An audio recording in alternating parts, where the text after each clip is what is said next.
Hello শিক্ষার্থী বন্ধুরা, PB smart স্টাডিতে সবাইকে স্বাগতম। আজকের ভিডিওর মাধ্যমে জানাবো রেলের অ্যাপ্রেন্টিসে জয়েন করতে হলে তোমাদের কী কী ডকুমেন্টস নিয়ে যেতে হয়, অর্থাৎ রেলের অ্যাপ্রেন্টিসে জয়েনিংয়ের ফুল প্রসেস। অর্থাৎ তুমি যখন ডিবি কমপ্লিট করবে কিছুদিন পরে কিন্তু তোমার রেলের অ্যাপ্রেন্টিসে জয়েনিংয়ের ডেট দেবে। সেই ডেটে তোমাকে কী কী ডকুমেন্টস তোমার সঙ্গে করে নিয়ে যেতে হবে সেটার ফুল বিস্তারিত আজকে ভিডিওর মাধ্যমে জানাবো। তবে ভিডিওটি শুরু করার আগে সবাইকে একটাই অনুরোধ, তোমরা যারা আমার চ্যানেল নতুন দেখছো তারা অবশ্যই চ্যানেলকে সাবস্ক্রাইব করে রাখবে রেলের অ্যাপ্রেন্টিসের নতুন নতুন আপডেট পাওয়ার জন্য। আর যারা আমার ভিডিওটি প্রতিনিয়ত দেখো তারা অবশ্যই ভিডিওটি ভালো লাগলে একটা লাইক কমেন্ট এবং শেয়ার করে দিও। আমি কিন্তু বিভিন্ন ব্যস্ততার কারণে আমি কন্টিনিউ ভিডিও দিতে পারছি না, তার জন্য সরি। অনেকদিন পরে কিন্তু ভিডিওটি তোমাদের দিচ্ছি। চলো দেখে নিই রেলের অ্যাপ্রেন্টিস জয়েনিংয়ের কী কী ডকুমেন্টস তোমাদের নিয়ে যেতে হবে। তোমরা স্ক্রিনের ওপর দেখতে পাচ্ছ, এটা কিন্তু আমাদের খড়গপুরের ডিআরএম অফিসের যেখানে অ্যাপ্রেন্টিস জয়েনিং করা সেখানে কিন্তু টানানো ছিল, সেখান থেকে ছবি করা ছিল, সেটাই তোমাদের দেখাচ্ছি। তোমরা কিন্তু আমার কথাগুলো মন দিয়ে শুনবে, না কিন্তু তোমরা বুঝতে পারবে না, ঠিক আছে। প্রথমেই এক নাম্বারে তোমরা দেখো লেখা আছে 5 page contact paper duly sign and apprentice authority guardian and candidate. অর্থাৎ তোমাকে জয়েনিং করার আগে কিন্তু একটা কন্ট্যাক্ট পেপার দেবে। সেই কন্ট্যাক্ট পেপার কিন্তু তোমার মেল আইডিতে আসবে এবং মেল আইডিতেই তোমাকে কিন্তু সেটা সাইন করে তোমাকে দিতে হবে। অর্থাৎ 1 বছরে তোমাকে কিন্তু একটা কন্ট্যাক্ট পেপারে সাইন করতে হবে। সেই পেজটা প্রিন্ট আউট তোমাকে কিন্তু বের করতে হবে, সেটা প্রিন্ট আউট বের করে তোমার কিন্তু সঙ্গে নিয়ে যেতে হবে জয়েনিংয়ের দিনে, ঠিক আছে।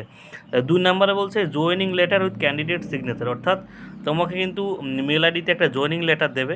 সেই জয়েনিং লেটার কিন্তু তোমাকে একটা প্রিন্ট আউট বের করে নিতে হবে, সেটাও কিন্তু তোমার ন্যাপস পোর্টালে তুমি কিন্তু সেটা পাবে, ঠিক আছে। অর্থাৎ কন্ট্যাক্ট পেপার এবং জয়েনিং লেটার দুটোই কিন্তু ন্যাপস পোর্টালে এবং তোমার মেল আইডিতে তুমি কিন্তু পাবে। সেই দুটো তোমাকে কিন্তু সাইন করা সহ তোমাকে কিন্তু সেটা নিয়ে যেতে হবে জয়েনিংয়ের দিন, ঠিক আছে। এই দুটো আশা করি ক্লিয়ার, ঠিক আছে। অর্থাৎ কন্ট্যাক্ট পেপার এবং জয়েনিং লেটার সেটা তোমরা দুটোই মেল আইডিতে পাবে এবং তোমরা কিন্তু ন্যাপস পোর্টালে দুটোই পেয়ে যাবে, ঠিক আছে।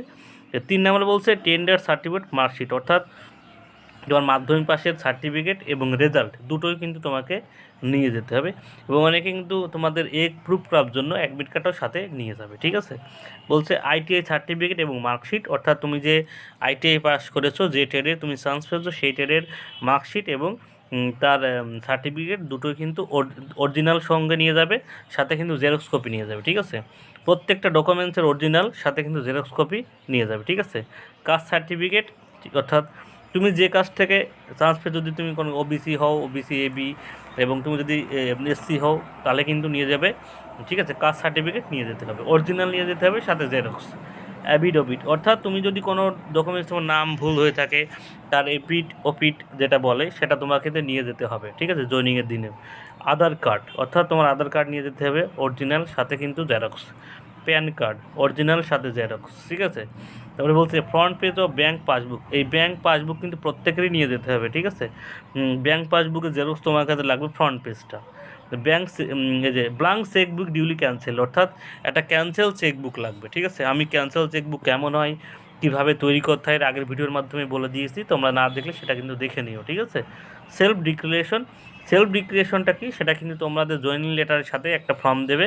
সেলফ ডিক্লারেশন অর্থাৎ তোমার নাম, তোমার ডেট, সমস্ত কিছু সেখানে লেখা সেই ফর্ম আকারে থাকবে, সেটা তুমি দেখে লিখবে, সেখানে যা যা লেখা আছে সেলফ ডিক্লারেশন বলে সেটাকে।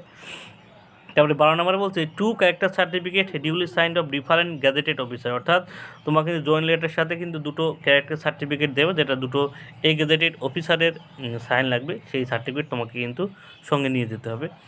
13 নম্বরে বলছে front copies of recent passport size photo. অর্থাৎ তোমাকে কিন্তু পাসপোর্ট সাইজের 4 কপি ফটো তোমাকে নিয়ে যেতে হবে। তুমি 3-4 কপি ফটো বেশি এক্সট্রা নিয়ে যাবে, কারণ বিভিন্ন কারণে তোমার ফটো লাগবে। বলছে any other documents related on this. অর্থাৎ এই ডকুমেন্টস ছাড়াও যদি কোনো ডকুমেন্টস লাগে তোমার সঙ্গে থাকে, নিয়ে যেতে হবে। অর্থাৎ এইগুলো ডকুমেন্টস নিলেই কিন্তু তোমার কিন্তু জয়েনিংয়ের দিনে আর কোনো ডকুমেন্টস লাগবে না, ঠিক আছে। আমি দেখতে পাচ্ছ 1 2 3 4 5 6 7 দরকার হলে তোমরা কিন্তু স্ক্রিনশটও নিয়ে নিতে পারো, ঠিক আছে। এই সমস্ত যাবতীয় ডকুমেন্টস নিয়ে জয়েনিংয়ের দিনে, যেদিন তোমার জয়েনিংয়ের ডেট থাকবে সেই ডেটে গিয়ে তুমি জয়েনিং করতে পারবে, ঠিক আছে। এর বাইরে কোনো ডকুমেন্টস লাগবে না। এরপরেও যদি কারো কোথাও বুঝতে অসুবিধা হয় সে অবশ্যই কমেন্ট বক্সে জানিও, আমি সেখানে তোমাদের উত্তর দিয়ে দেবো। ভিডিওটি ভালো লাগলে অবশ্যই একটা লাইক কমেন্ট শেয়ার করে সবাইকে ধন্যবাদ, ওর জন্য শুভকামনা রইল।